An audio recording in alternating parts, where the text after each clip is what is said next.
तो जी student, last time हमने जो स्लाइड देखी थी वो थी ट्रांसपोज ऑफ अ मैट्रिक्स। ये मैट्रिक्स की एक लास्ट टाइप थी जो हमने यहाँ पर डिस्कस की थी। उसके बाद अब हम जो क्वेश्चन सॉल्व करने के लिए जा रहे हैं वो एक्सरसाइज के क्वेश्चन हैं। वो कुछ मैं करूँगा, कुछ आप करेंगे और इसी तरीके से इंशाल्लाह हम सीखेंगे। देखते हैं नेक्स्ट क्वेश्चन कौन सा है।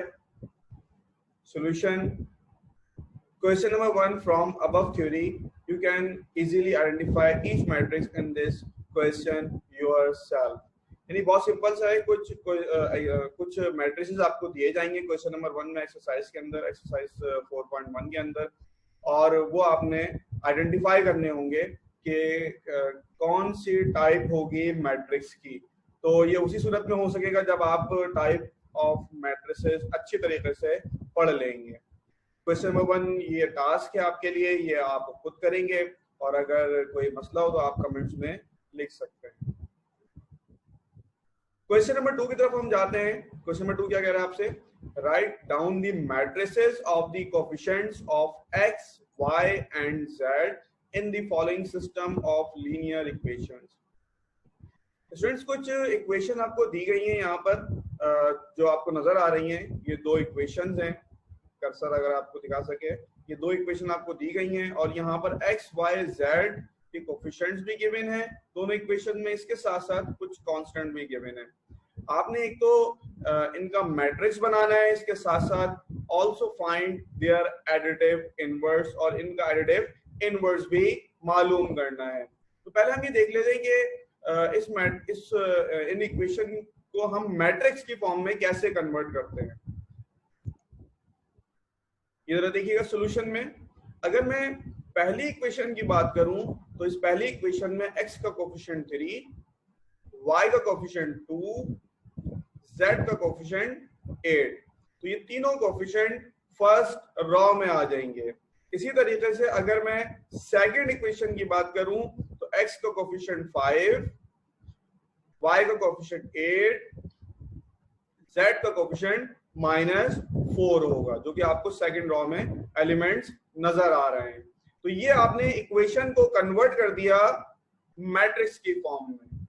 नेक्स्ट क्या आपसे कह रहा था? Also find their additive inverse. Additive inverse भी मालूम करना है। अगर आप देखें तो एडिटिव इनवर्स में होता क्या है कि अगर मैं यहाँ पर आपको वजाहत दे सकूं तो 3 में कोई ऐसा नंबर आपने ऐड करना है जिसके नतीजे में ये एलिमेंट 0 हो जाए। तो ऑब्वियसली 3 में -3 ऐड करेंगे हम।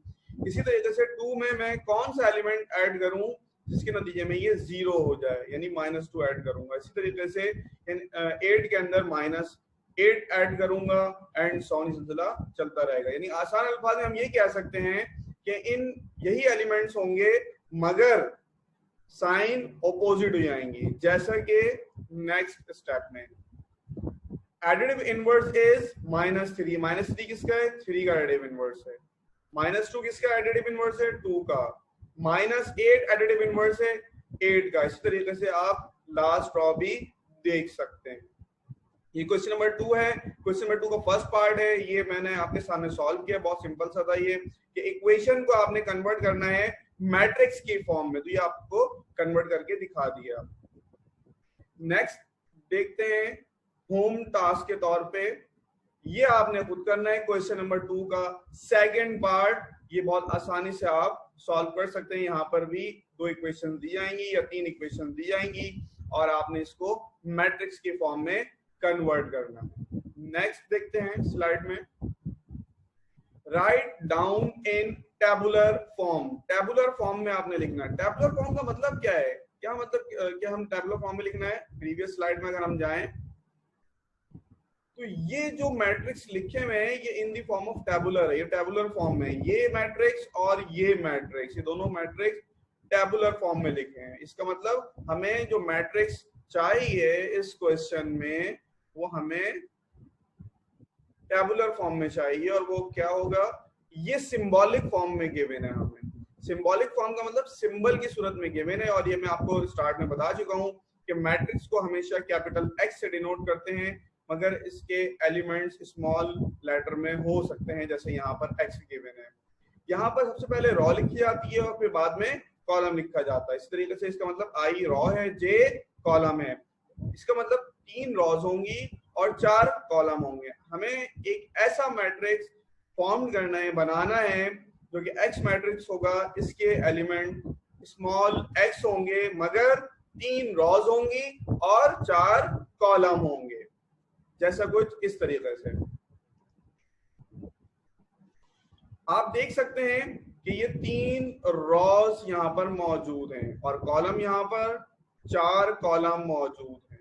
तो इसका मतलब है आई जो कि रॉज को जाहिर कर रहा है वो 3 है और जे जो कि कॉलम को जाहिर कर रहा है वो 4 है। तो यहाँ पर आपको नजर आ रहा है कि 3 रॉज 4 कॉलम है। इसके साथ साथ ये जो आपको नंबर नजर आ रहे हैं ये इन एलिमेंट्स की पोजीशन है। जैसे x है पहली रॉ और पहले कॉलम में, तो हम लिखेंगे पहले रॉ लिखेंगे फिर कॉलम लिखेंगे, यानी फर्स्ट रॉ फर्स्ट कॉलम। इसी तरीके से बात करूं x12 की, तो x मौजूद है पहली रॉ में और दूसरे कॉलम में, तो 1 2 लिखेंगे हम। इसी तरीके से x मौजूद है पहली रॉ में और तीसरे कॉलम में, जिसके बाद हम लिखेंगे x1 3 एंड सो ऑन। इसी तरीके से हम यहाँ बात करें अगर, तो x मौजूद है तीसरी रॉ में और तीसरे कॉलम में, तो हम लिखेंगे x3 3। तो ये बहुत आसान सा क्वेश्चन था जिसमें हमने सिंबॉलिक को टेबुलर फॉर्म में कन्वर्ट किया है। नेक्स्ट देखते हैं, होम टास्क के तौर पे आपने जो क्वेश्चन करना है वो है क्वेश्चन नंबर 3 का सेकंड पार्ट। ये भी बिल्कुल इसी तरीके से होगा कि आपको टेबुलर फॉर्म में कन्वर्ट करना होगा और सिंबॉलिक फॉर्म में क्वेश्चन गिवन होगा आपको। इसी तरीके से अगर मैं बात करूं नेक्स्ट स्लाइड में, क्वेश्चन नंबर 4। क्वेश्चन नंबर 4 में क्या अर्ज करता है आपसे कि अगर एक मैट्रिक्स A है एक और मैट्रिक्स B है, तो आपने मालूम करना है A और B की प्रोडक्ट। ये थोड़ा सा क्वेश्चन आपको प्रैक्टिस आपको ज्यादा करनी पड़ेगी इन क्वेश्चंस की, जिसमें मल्टीप्लिकेशन हो, क्योंकि जाहिर है स्टूडेंट्स का ये पोर्शन वीक होता है जिसमें स्टूडेंट्स को 2 मैट्रिसेस को मल्टीप्लाई करना होता है। मैट्रिक क्लास में तो आपने देख लिया था कि 2x2 ऑर्डर के मैक्सिमम मैट्रिक्स हुआ करते थे, लेकिन यहाँ पर 3x3 ऑर्डर के भी मैट्रिक्स जो कि आपको यहाँ नजर आ रहा है, इसकी मल्टीप्लिकेशन की प्रैक्टिस आपको ज्यादा करनी पड़ेगी। For example A matrix given है, B एक और मैट्रिक्स गिवन है, इन दोनों को मल्टीप्लाई करना है। अब मल्टीप्लाई कैसे करेंगे? पहले तो रूल मालूम होना चाहिए। इसका रूल ये है कि पहले जो मैट्रिक्स है उसके हम ऑर्डर देखते हैं। इसका ऑर्डर क्या है? 3x3। और जो सेकंड मैट्रिक्स है इसका ऑर्डर क्या है? 2x3 है। तो इसका मतलब क्या हो गया कि पहले मैट्रिक्स के कॉलम और सेकंड मैट्रिक्स की रॉज, ये दोनों कैसे होने चाहिए? सेम होने चाहिए। ये दोनों सेम होने चाहिए। पहले मैट्रिक्स के कॉलम और दूसरे मैट्रिक्स की रॉज को सेम होना चाहिए। अगर सेम है तो ठीक है, अच्छी बात है, अगर नहीं है तो फिर आप इसको मल्टीप्लाई नहीं कर सकते, जैसे यहाँ लिखा हुआ है। Number of columns of matrix A not equal to number of rows of B। यहाँ पर आपको नजर आ रहा है ये नंबर डिफरेंट है, तो इस वजह से हम कह सकते हैं कि इनकी मल्टीप्लिकेशन मुमकिन नहीं है, पॉसिबल नहीं है। तो इसका मतलब हम इसको फर्दर आगे नहीं कर सकते। ये क्वेश्चन नंबर 4 का फर्स्ट पार्ट था जिसमें हमें A भी मालूम करना था। सेकंड नेक्स्ट जो हम पार्ट करने के लिए जा रहे हैं वो है product of A and C। A और C की प्रोडक्ट हमें मालूम करनी है, यानी A एक मैट्रिक्स है और C एक और मैट्रिक्स है। इन दोनों को किस तरह से मल्टीप्लाई करेंगे रूल के हिसाब से, और हम जरा देख लेते हैं। मैट्रिक्स A इसका ऑर्डर आप देखें और C मैट्रिक्स का ऑर्डर देखें आप, तो A मैट्रिक्स का ऑर्डर है 3x3, C मैट्रिक्स का ऑर्डर है 3x2। तो आप देख सकते हैं कि दोनों नंबर्स कैसे हैं? सेम है। तो इसका मतलब इन दोनों की मल्टीप्लिकेशन, दोनों मैट्रिसेस की मल्टीप्लिकेशन पॉसिबल है। अब हम देखते हैं कि रूल क्या कहता है। Since number of columns of A are same as number of rows of C, therefore it is possible. अब हम मल्टीप्लाई करेंगे। मल्टीप्लाई करें कैसे? A और C दो मैट्रिसेस गिवन है। रूल के हिसाब से क्या होता है? फर्स्ट रॉ फर्स्ट कॉलम से मल्टीप्लाई होगा, तो इसका मतलब 4 मल्टीप्लाई होगा -2 से, ये लिखा हुआ आपको नजर आ रहा होगा ये। अच्छा, चूंकि रॉ में एक से ज्यादा एलिमेंट हैं तो हर एलिमेंट के बाद आप प्लस लगाते चले जाएंगे।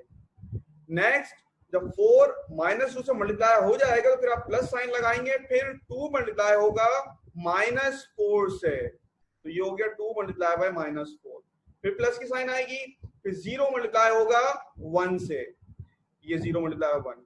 यानी आप फर्स्ट मैट्रिक्स में रॉ वाइज मूव करेंगे, सेकंड मैट्रिक्स में कॉलम वाइज मूव करेंगे, तो इस सूरत में ये मल्टीप्लिकेशन हो सकेगी आपसे।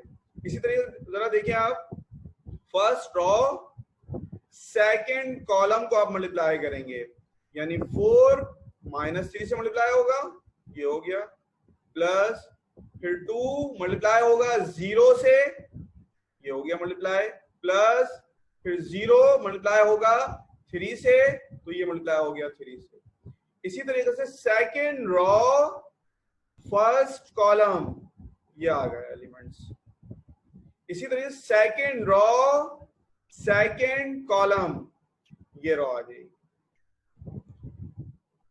थर्ड रॉ फर्स्ट कॉलम, ये एलिमेंट्स मिल जाएंगे आपको।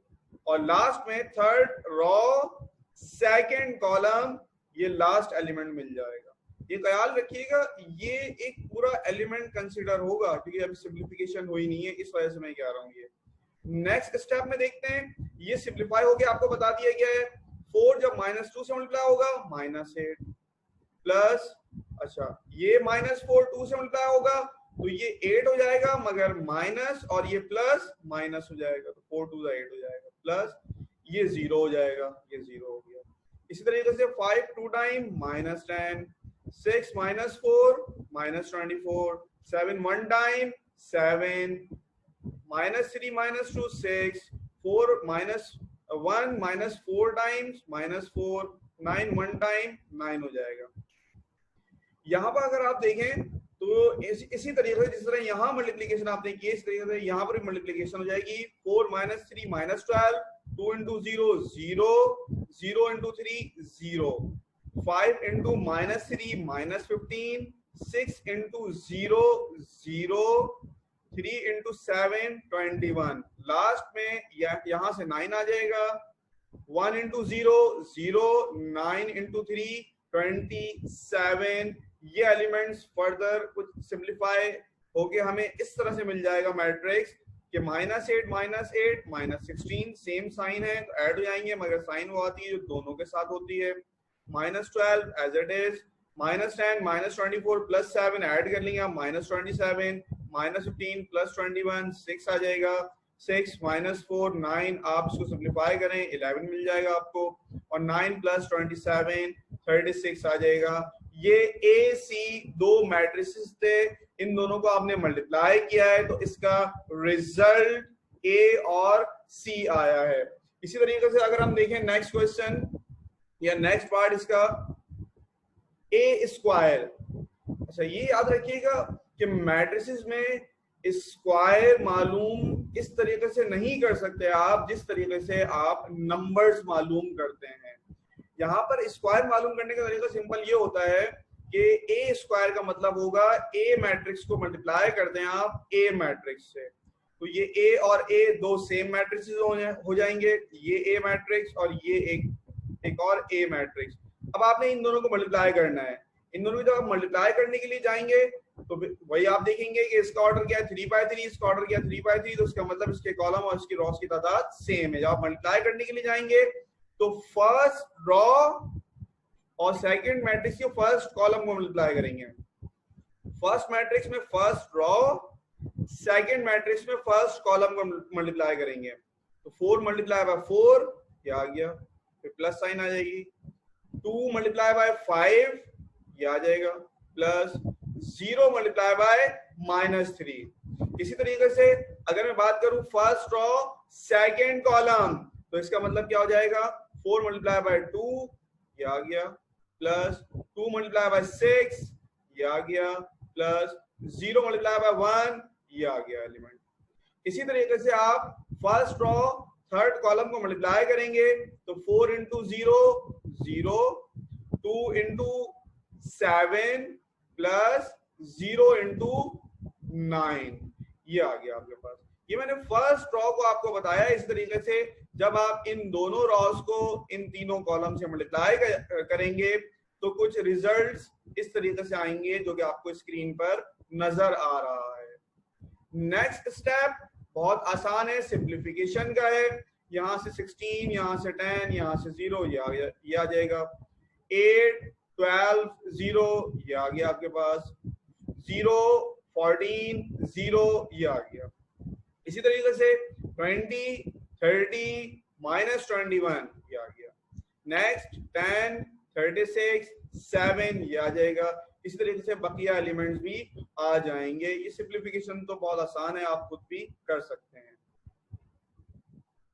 जब आप फर्दर सिंप्लीफाई करेंगे तो इसका मतलब है इन एलिमेंट्स को ऐड करेंगे आप। 16 + 10 26, 12 + 8 20, 14 0 में ऐड हो जाएगा, कोई फर्क नहीं पड़ेगा, 14 आ जाएगा। तो इसका मतलब है ये रिमेनिंग एलिमेंट भी आपको जब मिल जाएंगे तो आप मालूम कर चुके होंगे ए स्क्वायर। याद रखिएगा, मैं दोबारा आपको बता रहा हूं कि जिस तरह से नंबर्स में आप स्क्वायर मालूम करते हैं इसी तरीके से आप मैट्रिसेस में स्क्वायर मालूम नहीं कर सकते, क्योंकि यहाँ पर रॉज और कॉलम का मामला होता है जबकि नंबर्स में इस तरह का मामला नहीं होता। तो जब ए स्क्वायर होगा तो ए मल्टीप्लाई बाय ए करेंगे। इसी तरीके से जब ए क्यूब हो जाएगा इसका मतलब a मल्टीप्लाई बाय a, यानी 3 दफा आप मल्टीप्लाई करेंगे, a की पावर 4 हो जाएगी। तो इसका मतलब a को आप 4 दफा मल्टीप्लाई करेंगे, a मैट्रिक्स को आप 4 दफा मल्टीप्लाई करेंगे, यानी पहले 2 दफा करेंगे, फिर जो मैट्रिक्स आएगा उसको फिर तीसरे से करेंगे, फिर जो मैट्रिक्स आएगा उसको फोर्थ मैट्रिक्स से करेंगे, तो रिजल्ट आ जाएगा। नेक्स्ट क्वेश्चन की तरफ चलते हैं। ये 9th पार्ट है और इसमें कहा जा रहा है कि सी ट्रांसपोज को मल्टीप्लाई करें आप ए ट्रांसपोज से। तो सी ट्रांसपोज को ए ट्रांसपोज से मल्टीप्लाई करने के लिए सी और ए मैट्रिसेस आपके पास मौजूद होने चाहिए। ये आप जरा देखें, तो सी और ए मैट्रिसेस आपको गिवन है, ये सी और ए मैट्रिसेस आपको गिवन है, लेकिन हमें सी और ए की प्रोडक्ट तो मालूम नहीं करनी, हमें तो सी ट्रांसपोज और ए ट्रांसपोज की प्रोडक्ट मालूम करनी। और टाइप्स ऑफ मैट्रिसेस आपने देख लिया था कि ट्रांसपोज का मतलब है कि रॉ को कॉलम में कन्वर्ट कर दें या कॉलम को रॉ में कन्वर्ट कर दें आप। नेक्स्ट, तो इसका मतलब जब सी मैट्रिक्स है इसमें 3 रॉज है यहाँ पर, तो इसका मतलब ये 3 कॉलम में कन्वर्ट हो जाएंगे, यानी पहली रॉ पहला कॉलम, दूसरी रॉ दूसरे कॉलम, तीसरी रॉ तीसरे कॉलम में कन्वर्ट हो जाएगा। इसी तरीके से जब मैं बात करूं मैट्रिक्स ए की तो फर्स्ट रॉ फर्स्ट कॉलम में कन्वर्ट हो जाएगा, सेकंड रॉ सेकंड कॉलम में, थर्ड रॉ थर्ड कॉलम में कन्वर्ट हो जाएगा। नेक्स्ट स्टेप देखते हैं। यहां पर अब मल्टीप्लाई करके इनको दिखाया गया है और मल्टीप्लाई का रूल यहां पर भी वही रहेगा कि इसमें कॉलम्स की नंबर ऑफ कॉलम देखे जाएंगे और सेकंड मैट्रिक्स में नंबर ऑफ रॉस देखी जाएंगी। तो इसमें नंबर ऑफ कॉलम कितने हैं 3, इसमें नंबर ऑफ रॉस कितने हैं 3, तो इसका मतलब इनकी मल्टीप्लिकेशन पॉसिबल है। अब हम मजीद मल्टीप्लाई कैसे करेंगे, -2 यानी पहली रॉ को मल्टीप्लाई करेंगे पहले कॉलम से, यानी -2 मल्टीप्लाई बाय 4 ये आ जाएगा, फिर प्लस साइन आ जाएगी, फिर -4 मल्टीप्लाई बाय 2 ये आ जाएगा, प्लस 1 मल्टीप्लाई बाय 0 ये आ जाएगा। इसी तरीके से फर्स्ट रॉ सेकेंड कॉलम -2 5 से मल्टीप्लाई हो जाएगा, प्लस -4 1 से मल्टीप्लाई हो जाएगा, इसी तरीके से -4 6 से मल्टीप्लाई हो जाएगा, सॉरी, फिर 1 मल्टीप्लाई हो जाएगा 7 से, और लास्ट में फिर जो फर्स्ट रॉ है वो थर्ड कॉलम से मल्टीप्लाई हो जाएगी। तो -2 -3 से, ये आपको नजर आ रहा है, -4 1 से ये आ जाएगा, प्लस फिर 1 मल्टीप्लाई हो जाएगा 9 से। तो इसी तरीके से जब सेकंड रॉ को आप मल्टीप्लाई करेंगे तीनों कॉलम से तो इस सूरत में आपको ये सेकंड रॉ मिल जाएगी जो कि यहाँ नजर आ रही है। नेक्स्ट स्टेप कुछ इस तरह से होगा कि इसकी सिंप्लीफिकेशन आप लिखेंगे यहाँ पर, यानी -8 और ये 0, -10 -24 7 6 यानी माइनस प्लस 3 2 टाइम्स 6 -4 और 9 हो जाएगा ये, ठीक है। इसी तरीके से यहाँ पर भी इसी तरीके से आप एलिमेंट्स को मल्टीप्लाई करेंगे। जब आप मल्टीप्लाई करेंगे तो ये सेकंड रॉ आपको मिल जाएगी। फर्दर सिंप्लीफिकेशन अगर आप देखें इसकी, तो फर्दर सिंप्लीफिकेशन में C transpose into A transpose के एलिमेंट्स कुछ इस तरह से आ जाएंगे कि -8 -8 -16 -10 -24 7, इसको सिंप्लीफाई करें आप -27 6 -4 9 को सिंप्लीफाई करें 11 -12 ऐसे ही आ जाएगा, इसमें कोई चेंज नहीं आएगा। -15 + 21 6 आ जाएगा। 9 + 27 36 आ जाएगा। तो ये आपने मल्टीप्लीकेशन देखी है मैट्रिसेस की, कि जो मैट्रिसेस आपको दिए जाएंगे उसको किस तरह से मल्टीप्लाई करेंगे। लेकिन ये ख्याल रखिएगा ये उसी सूरत में आप सीख सकते हैं जब आप खुद प्रैक्टिस करेंगे। अगर आप खुद प्रैक्टिस नहीं करेंगे तो आप जितने भी लेक्चर सुन लें आप नहीं समझ सकेंगे। ये मैथ की लाजमी शर्त होती है। इंशाल्लाह नेक्स्ट लेक्चर में फिर मुलाकात होगी आपसे इंशाल्लाह। अस्सलाम वालेकुम।